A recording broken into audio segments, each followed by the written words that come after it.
Se alguns foram incrédulos, a sua incredulidade aniquilará a fidelidade de Deus? De maneira nenhuma. Sempre seja Deus verdadeiro e todo homem mentiroso, como está escrito, para que sejas justificado em tuas palavras e venças quando fores julgado.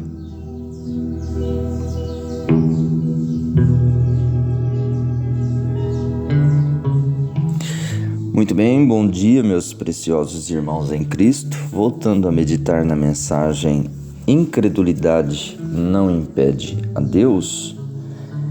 Aqui nós temos algo que gostaríamos de meditar com os irmãos nesta manhã, em poucas palavras.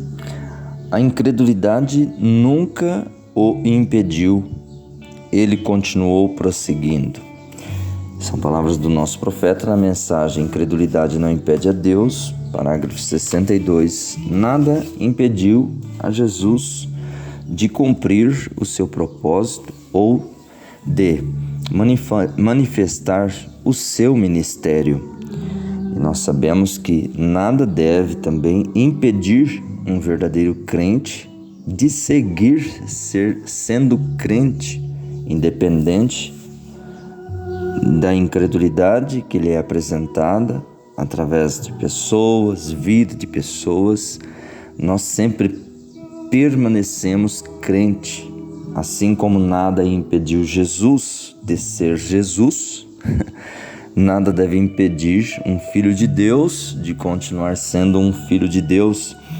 Nós sabemos que o mundo está de mal a pior, principalmente na incredulidade, na espiritualidade. Cada vez pior, o mundo acabou, o mundo está despedaçado no pecado. Mas o crente, como é herdeiro de uma nova terra, que foi selado com o Espírito Santo, como diz o nosso apóstolo Paulo, o Espírito é o nosso penhor, a nossa garantia.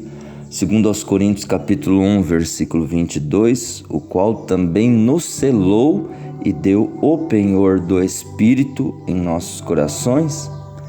Devemos continuar, meus irmãos, firmes e fortes na fé, com essa garantia que todos nós temos, foi Ele que nos preparou, foi Ele mesmo que nos deu essa garantia, Segundo aos Coríntios capítulo 5, versículo 5, ora, quem para isto mesmo nos preparou foi Deus, o qual nos deu também o penhor do Espírito.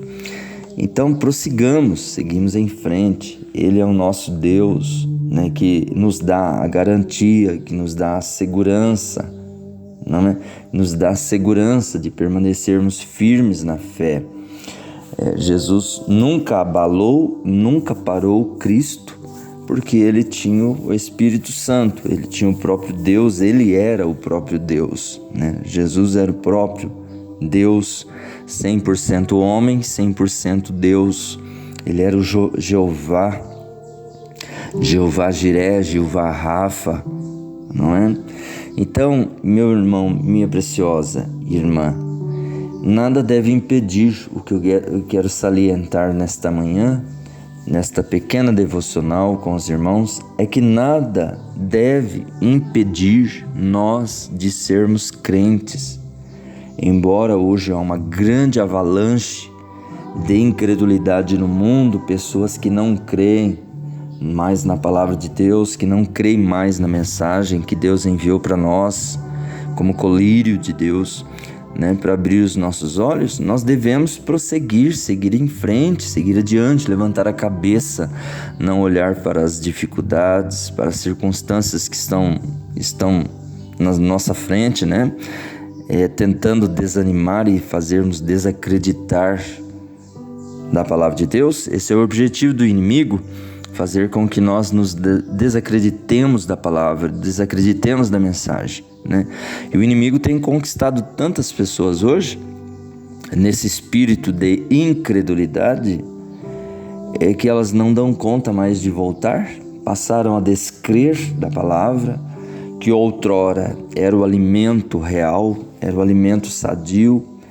né, elas não dão conta mais de voltar e aí se entregaram completamente no espírito da incredulidade e vivendo vidas como tais, de incrédulos.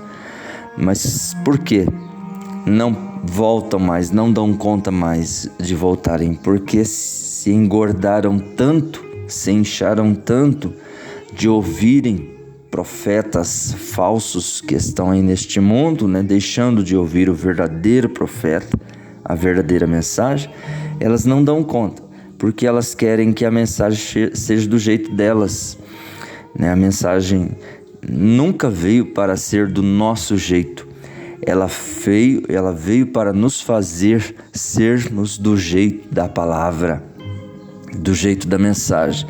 Então a mensagem, a palavra de Deus, ela nunca vai precisar mudar, nunca vai sofrer mudança para satisfazer quem quer que seja homem, mulher, seja igreja, seja denominação. Não, aqueles que querem se inteirar com o plano de Deus deve ser como a mensagem e não a mensagem ser como nós. Então, ela sendo assim, a mensagem, a palavra de Deus, ela sempre será uma porta estreita. E essas pessoas que saíram, se incharam tanto de ouvir mensagens de homens, mensagens de denominações, que não dão conta de voltar a passar na porta estreita novamente. Não é como aquela ovelhinha que saiu, né, tentando encontrar um pasto melhor, um pregador melhor, um pastor melhor, uma igreja melhor, se inchou tanto de ouvir vozes laterais, que não dão conta de voltar. Não, é isso que tem acontecido com muitas pessoas. Mas vem cá, nós devemos salientar isso para os irmãos nesta manhã. Nada parou Jesus e nada vai nos parar. No parágrafo 62 a seguir, irmão Brandes, assim: a incredulidade nunca o impediu. Ele continuou prosseguindo. Ele curou o enfermo, levantou os mortos, limpou os leprosos, seguiu adiante. Quando eles não criam que tais coisas poderiam acontecer, a incredulidade deles nunca impediu a Jesus de maneira nenhuma. Ele continuou fazendo exatamente aquilo que ele estava suposto a fazer. Isso nunca o atrapalhou, nem um pouco. Agora, lá teria que haver incrédulos. Deus predisse aquilo, e haverá 10 incrédulos para um crente. Mais do que isto, talvez 1000 para um, porque a igreja é a minoria. Ele disse: não temas, ó pequeno rebanho, porque ao Pai agradou dar-vos o reino. Então, não olhe para uma grande coisa. O diabo está sempre à procura de coisas grandes, mas Deus se fez pequeno. Deus, um bebê numa manjedoura, Jeová chorando. Poderia você imaginar Jeová brincando como um menino adolescente? Ele era Deus. Deus estava nele. Isto é correto. Ele veio para expressar Deus. Deus estava em Cristo, reconciliando o mundo consigo mesmo. Então apenas olhe o que Caifás poderia ter ajuntado, o que é chamado de grande campanha. Algumas vezes pastores com igreja de um tamanho normal, algumas vezes eles pensam que por não serem como Billy Graham ou Oral Roberts ou alguém como eles, que Deus não lhes ama também. Escute, nunca pense tal coisa. Algumas das reuniões mais poderosas que eu tive foi em igrejas pequenas. Às vezes, 7 ou 8 de nós em uma casa, em algum lugar, orando, entende? Deus prometeu estar junto. Não importa quão pequena seja a igreja, Ele prometeu estar conosco. Oh, meu precioso, oh, minha preciosa irmã, não é? Muitos estão levando as pessoas, as multidões, e julgando-se que por eles estarem emocionando o povo com grandes campanhas, através de músicas, através de ritmos, né, que não tem nada a ver com o plano de Deus, com as coisas de Deus, estão emocionando o povo, e o povo dizendo: É ali que Deus está operando, é ali que Deus está fazendo a sua obra, é ali que tem a unção do Espírito Santo. Muitos estão julgando hoje emoção por unção. Muitos estão dizendo que estão ungidos por estarem emocionados, e não tem nada a ver uma coisa com a outra. Unção é uma coisa e emoção é outra. E muitos desses ministros aí, por não terem mais a unção para atrair o povo, eles usufruem da emoção, e isso aplicado através das músicas desordenadas, fora da ordem da igreja, coisas que temos aprendido com o nosso profeta. E aí o povo está indo com esta grande avalanche, caindo nessas danças e emoções e tantas coisas que não tem nada a ver com o plano salvífico de Deus. Não que você não tenha que se emocionar num culto onde se ouve a palavra, onde se ouve a mensagem pregada pelo nosso profeta. Não estou dizendo isso.